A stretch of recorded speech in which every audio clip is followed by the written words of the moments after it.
My name is Trinica Lee, and I'm 38 years old. I was born paralyzed due to a breech position, and ever since then I've been using a wheelchair since I was 5. So in 2021, Trinica experienced septic shock, and this led to limb loss affecting all 4 of her limbs. By the time she got to us, she was independent in a power chair and had just received her upper extremity prostheses. So she was ready with some terrific goals to improve her independence. Our initial goal was really trying to just master as much as we could in our time in the inpatient side.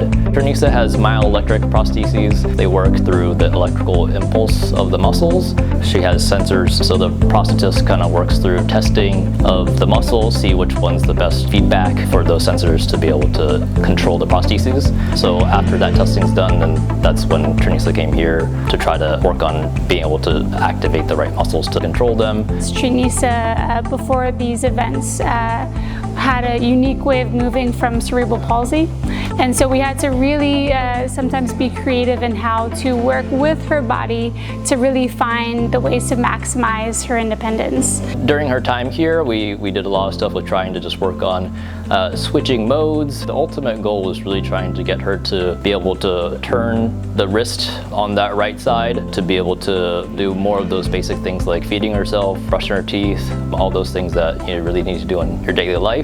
So we were really working on grabbing things, pinching things that required her to kind of reach out a little bit more to make sure that she can hold on to things. Trinica's physical therapy involved a focus of improving her upper body strength, her core strength, and then integrating the use of her upper extremity prostheses for wheelchair mobility. We really felt like Trinica had some foundational things to work on, such as sitting balance, core strength, which would help improve her independence for bed mobility. Tuck your chin and pull.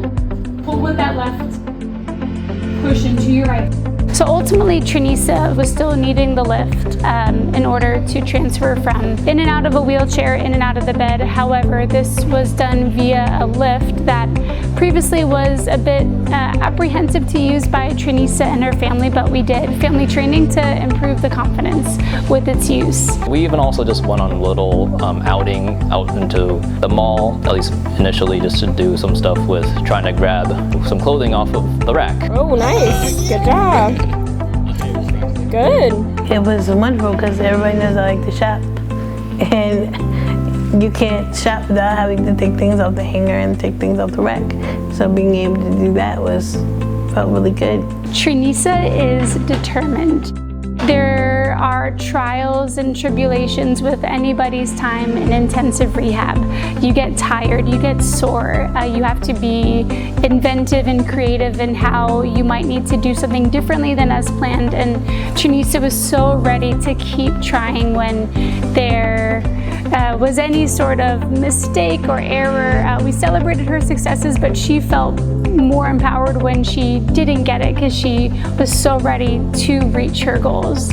I'm not the one to give up. When I can't do something, I'm gonna keep trying until I get it right.